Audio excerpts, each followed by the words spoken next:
características de la composición de la población. Vamos a hablar justamente de un tema que tiene que ver, del cual todos formamos parte, en realidad, de la población. Y vamos a ver los factores poblacionales justamente que son importantes en todas las facetas de la vida, desde el lugar donde vivimos hasta los precios que pagamos, por ejemplo, al comprar algún servicio o algún objeto, qué sé yo, ¿no? Ya saber el tema de la composición poblacional puede tener hasta una implicación ya política en el tema de saber cómo es el tema de atención médica, por ejemplo, en el tema de gasto público en algunos países, en otros de repente el tema de conocer la población en función a la necesidad de aulas, a la oportunidad de empleo, vivienda, va a depender y es importante eso, ¿no? Entonces, ¿qué es lo que vamos a ver en este acápite? Vamos a trabajar y revisar algunos aspectos sobre la composición por sexo, la composición por edad, la composición por estado civil, la composición por el tema de educación, por la ocupación y finalmente el aspecto religioso, que son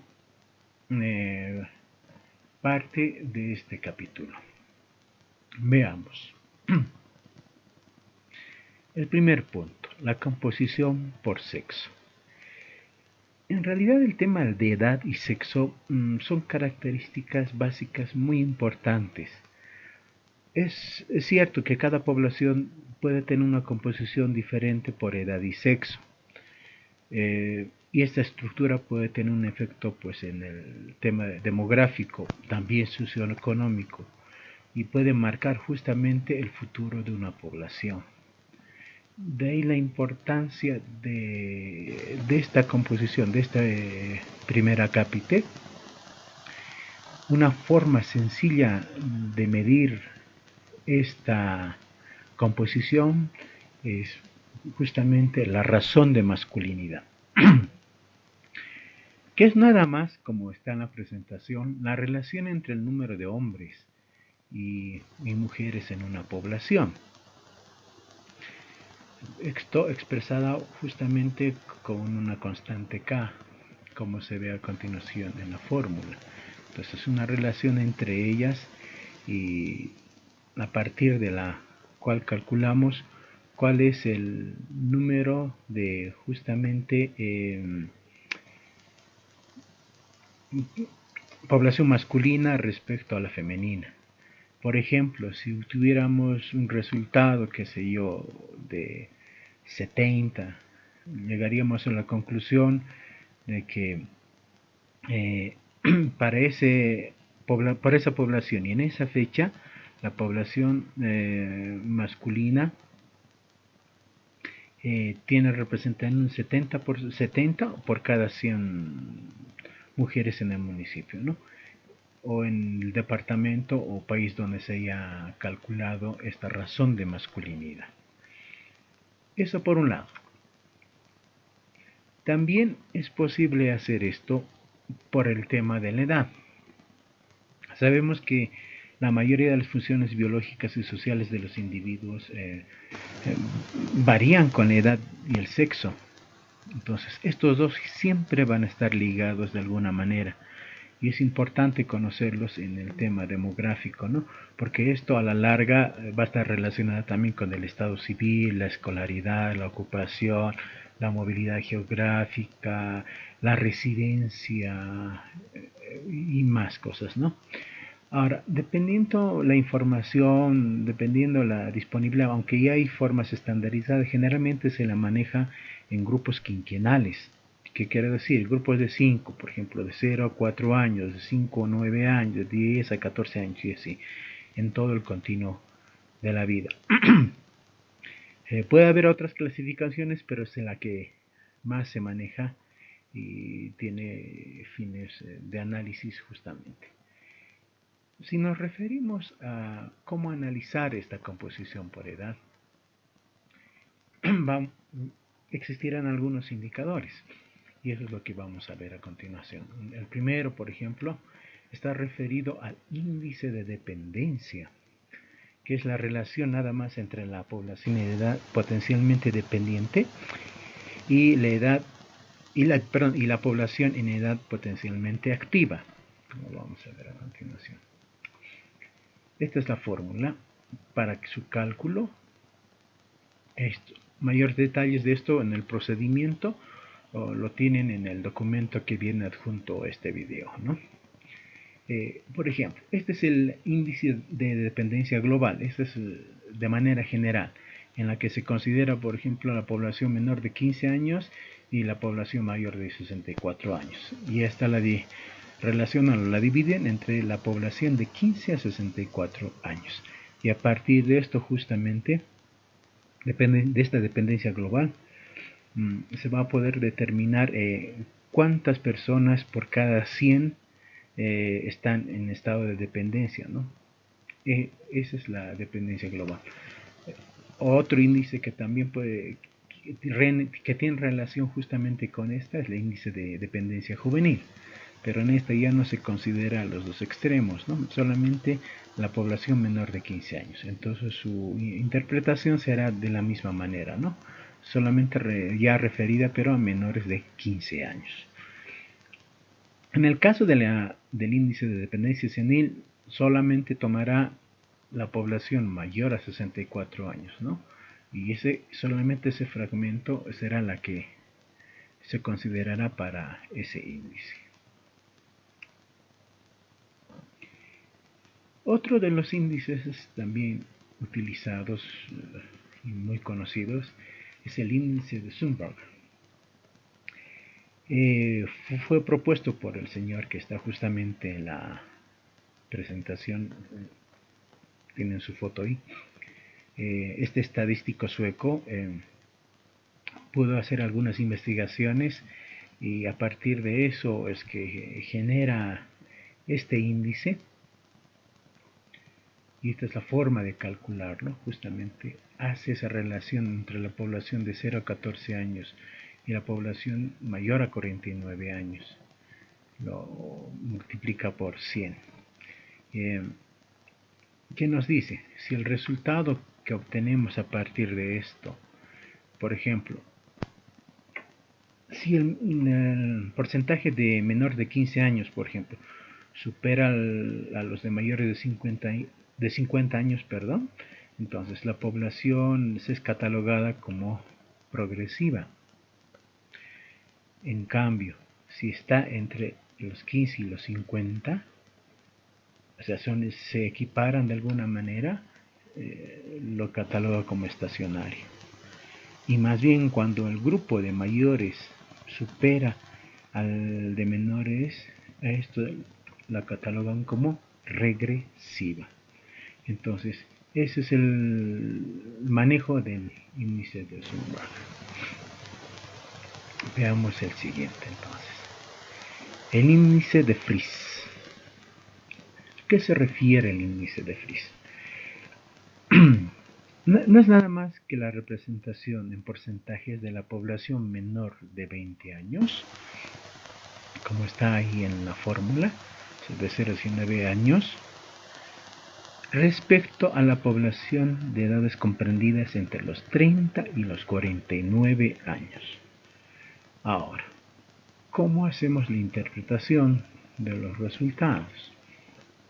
Esta presentación nos va a ayudar a eso. Cuando los resultados que obtenemos justamente de este índice están por encima de 160, la población es catalogada como joven. En cambio, si está entre los parámetros de 60 y 160, es una población madura. En cambio, cuando el índice calculado está por debajo de 60, a esa población se la cataloga de ancianos.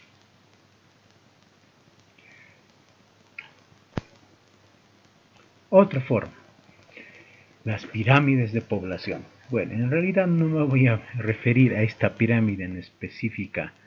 Me voy a referir a las pirámides de población que utilizamos en términos estadísticos.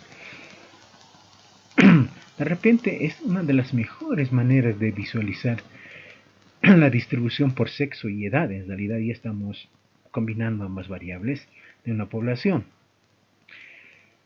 Este es realmente un icono en la demografía.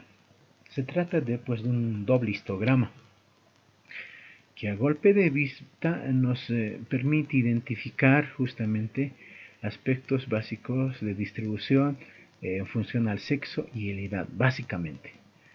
Como ven, está representada por basas horizontales y a partir de esto hay una disposición estandarizada en su manejo.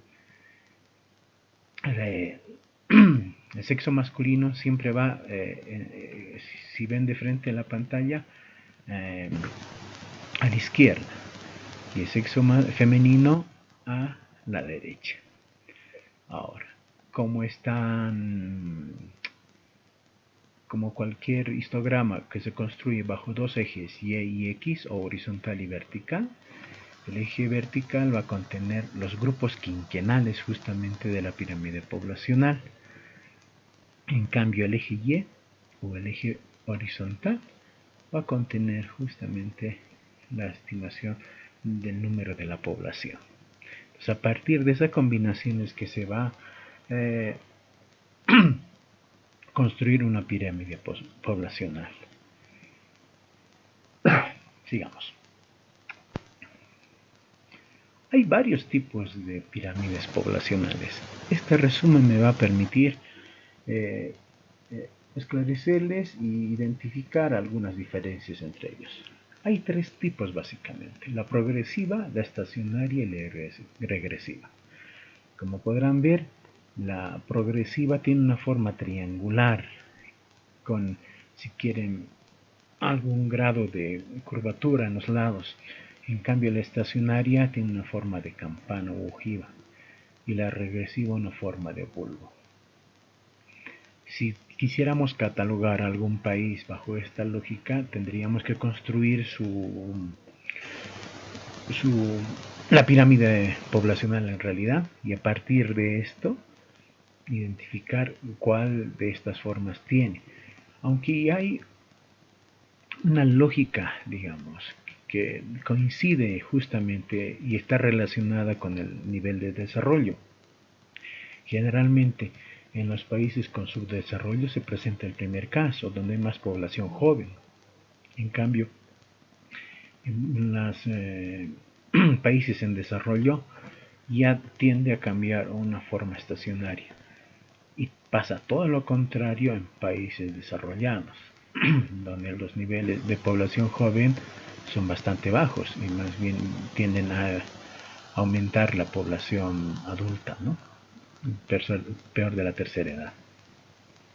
Y si nos referimos bajo esa lógica a las tasas de natalidad e mortalidad, como verán, en la pirámide progresiva ambas son muy altas. Así como nacen, también mueren. En cambio, en la estacionaria ya está en un proceso, es un proceso de cambio, un proceso estacionario. En cambio, en la regresiva es todo lo contrario, ambas son bajas. No nacen tantos, pero tampoco mueren tantos. Ese es el detalle, ¿no? Entonces, a partir de eso, fíjense, la esperanza de vida obviamente se va a modificar. Si tengo una alta tasa de mortalidad, la esperanza de vida entonces es muy baja. En cambio, si tengo más gente que está viviendo más tiempo, la esperanza de vida es más alta, ¿no? Y en la parte inferior pueden identificar en qué países generalmente o cuál es el comportamiento de algunos países, ¿no? Aunque no es una regla, no necesariamente así, puede haber algunas excepciones. Entonces, eso en cuanto a los tipos de pirámides, ¿no? Aquí ven los tres tipos y a manera de un esquema en el que ya pueden distinguir mejor las diferencias entre las tres. Al margen de la construcción de las pirámides poblacionales, que lo van a hacer en las sesiones prácticas, Es importante hablar justamente de la interpretación y para eso se tiene que seguir estos pasos. Inicialmente hay que hacer una lectura del gráfico. Posteriormente hay que hacer algunas operaciones previas a partir de la pirámide. Luego analizamos los datos extraídos y llegamos a una conclusión. Entonces veamos. En la lectura, bueno, perdón, es más de lo mismo en realidad, ¿no? En la lectura del gráfico, ¿qué hacemos? Justamente este ejemplo de Aragón del 2011 me sirve para esto. Tengo que identificar que todo esté bien, ¿no? Como habíamos dicho inicialmente, como si ven mi cursor, los hombres a la izquierda, las mujeres a la derecha. Obviamente el título, ¿no? Con todos los rigores que deben tener, lugar, fecha, de dónde es esto, ¿no es cierto? Aquí está la unidad de medida a la derecha, pero generalmente suele estar a la izquierda. Tienen que verificar si realmente están los grupos quinquenales en los que de manera casi estandarizada se maneja, ¿no? En la parte inferior, la unidad de medida con la que se está calculando justamente la magnitud de cada grupo, ¿no? Y finalmente, la fuente de datos, de dónde viene el dato para la construcción de este gráfico, como hemos aprendido en estadística. Luego vienen las operaciones que se pueden hacer previas justamente a partir de esta pirámide poblacional. Una de las primeras cosas que se pueden hacer justamente es el cálculo de los años de nacimiento. Esto es para explicar en algún momento sobre aspectos que luego vamos a describir en la forma y en las hendiduras, en las salientes, por ejemplo, para identificar de manera histórica de qué años se trata, porque en algún momento reduce la población y en otro aumenta, justamente. No es nada más que restar de la fecha de construcción de la pirámide el número de años para atrás, nada más. Así, por ejemplo, como este es del 2011, si yo tuviera que restarle 9 años, entonces estoy hablando del 2002, justamente, o si yo restara 5 del 2006, de esa manera, ¿no? Y a partir de eso voy a poder identificar justamente esto, que es la división ya de grupos de edades. Eh, para describir una pirámide poblacional se suele dividir en estos tres grupos: jóvenes, adultos y mayores. Jóvenes comprendidos todos los que son menores a 16 años en realidad, o 15 años, depende la escuela nomenclatura. A los adultos los van a considerar entonces entre los 15 a 65 años o 64 años, dependiendo, ¿no? Y mayores obviamente por encima de los 64 años. Posteriormente a esto, hay que realizar el análisis de los datos que se han extraído. Primero, la forma de la pirámide, qué forma tendrá, ¿no? Eso es importante, ya hemos visto los tipos de pirámides anteriormente, entonces a partir de eso yo tengo que identificar a cuál de ellas corresponderá, si es progresiva, regresiva o estancada, qué sé yo. Este acápite es importante, identificar las irregularidades. Aquí dos términos, las salientes y las entrantes, como ven en la ilustración. Las entrantes, ¿qué significa? De alguna manera hubo algún fallecimiento masivo, por ejemplo. Si la entrante es muy pronunciada, como es lo que estamos pasando por una epidemia o en algún momento por alguna guerra. También puede ser sinónimo de que hubo migración o en todo caso emigración. Realmente eso sucede en las edades productivas, por ejemplo. O población que no ha nacido debido a algún acontecimiento, por ejemplo, una guerra, hambrunas, epidemias también, pueden generar estas entrantes. Lo contrario, las salientes, que más bien representarían aumento de los nacimientos, lo que pasó con el baby boom, por ejemplo, con las políticas pronatalistas o con cuando mejora la economía también es un fenómeno que sucede. O por procesos de inmigración, todo lo contrario del anterior caso. Esas serían finalmente las causas por las que puede haber algún grado de hundimiento o saliente dentro de la pirámide poblacional. Entonces, a partir de esto, tenemos que llegar a una conclusión y buscar algunas explicaciones.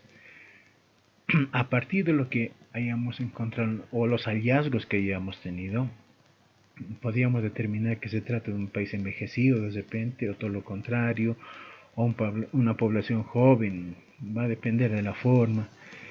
Cuál es la relación entre la población activa y dependiente, por ejemplo, y apoyarnos, por ejemplo, con el índice de masculinidad que hemos visto anteriormente, y ver la relación de ambos sexos. Y a partir de las salientes y entrantes podríamos determinar algunos fenómenos que hayan sucedido o que están afectando justamente a la pirámide poblacional. Entonces son aspectos importantes que nos van a permitir o que nos permite justamente la pirámide poblacional. Veamos ahora el otro componente, la composición por estado civil.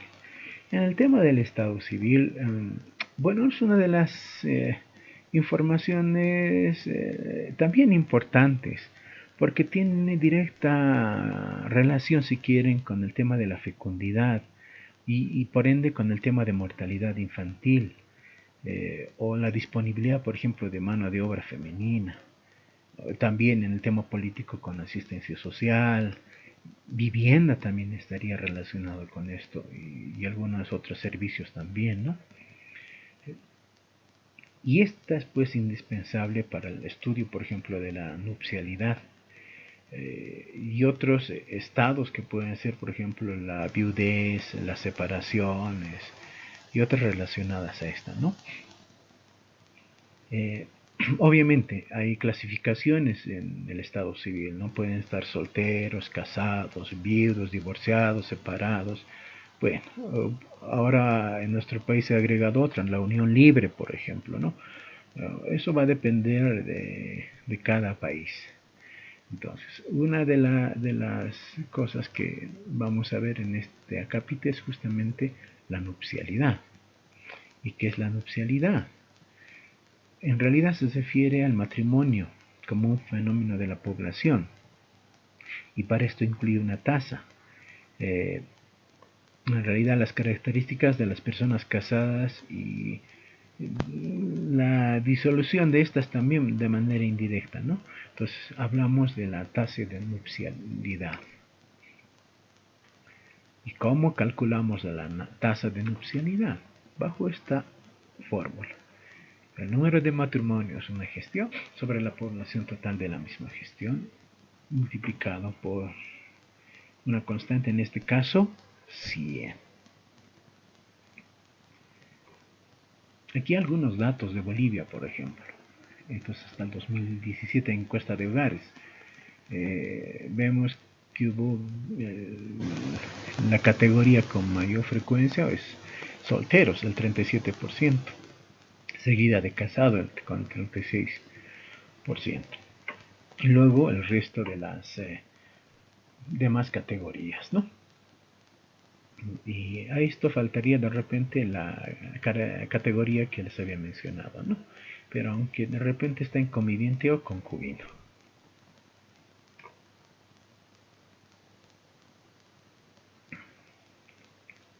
Veamos el tema de educación. Esto es importante desde muchos puntos de vista. El tema de instrucción tiene que ver de alguna manera con el tema de organización política y social, con el tema económico también, porque quieras o no, el tema de educación a largo plazo va a generar siempre una mejor calidad de vida. Eh, por tanto, esto va a estar relacionado con el tema de salud, con el tema de familia, con las opciones de trabajo, incluso el relacionamiento social. Entonces tiene una connotación bastante interesante dentro de lo que es la población. De ahí la importancia de medir esto.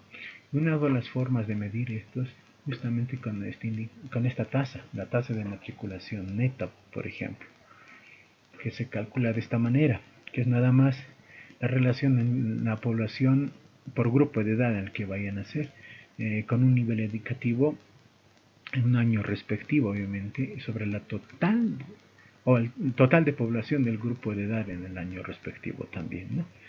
Eh, a partir de esto, de estos cálculos podríamos determinar justamente la dimensión, magnitud de población que está en diferentes niveles educativos, que sé yo, en primaria, secundaria, y así tener justamente ya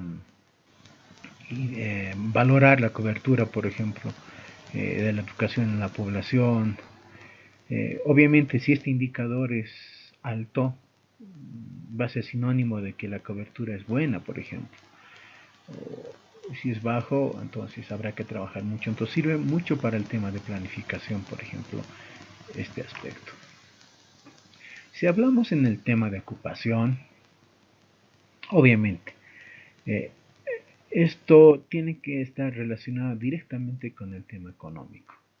Eh, y aquí hay que ver, por ejemplo, la participación de hombres y mujeres en el trabajo, digamos, la demanda de mano de obra en varios sectores, la cualificación o la calificación técnica de los profesionales, el grado de desarrollo económico de un país, que sé yo, se va a ver justamente reflejado por esto.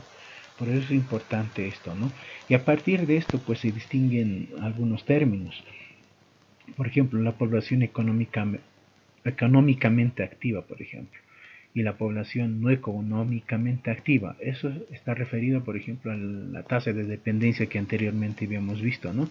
Generalmente lo que son la población económicamente activa se les considera de 15 a 64 años y los otros extremos son la población que no es económicamente activa. Eso es ya una división, si quieren, ya estandarizada. Si hablamos de una forma de medición, se utiliza la tasa de empleo o tasa de ocupación, también la conocen. Eh, Esta justamente mide la relación entre la población ocupada de 16 a 64 años de edad sobre la total de la población del grupo de esa misma edad, ¿no? Entonces, el resultado que nos vaya a dar sí lo vamos a tener que justamente extrapolar sobre el 100%, ¿no? Si así tuviéramos un resultado, qué sé yo, de 60, diríamos que de cada 100 personas, 60 personas se encuentran ocupadas entre el rango de 16 a 64 años, por ejemplo. Esa sería una interpretación del resultado, que más detalles van a ver en las sesiones prácticas, ¿no? Y finalmente, en el tema de composición por religión, obviamente es un tema importante, eh, que no deja de ser relevante en el tema social y hasta político en algún momento, ¿no? Como sabemos, hasta el 2001 por lo menos, o 2006 y un poco más, la religión oficial en Bolivia fue pues el catolicismo. Eh, Según los datos hasta el 2001 por lo menos, el 78% de la población era católica y el restante se dividía entre protestantes u otras religiones o algunos que no tenían religión que era de repente reconocida en su momento, ¿no? Actualmente vivimos en un estado laico en que ya todas las religiones justamente son reconocidas, ¿no? Aquí les muestro, por ejemplo, una serie temporal de cómo fue el comportamiento de la iglesia, si quieren, del cristianismo en relación a las otras orientaciones o creencias religiosas, ¿no? siempre hay una preponderancia del catolicismo cristianismo respecto a las otras, ¿no? Esa diferencia es amplia y es la que actualmente también de alguna manera, aunque seamos un estado laico, se conserva. Bueno, muchas gracias.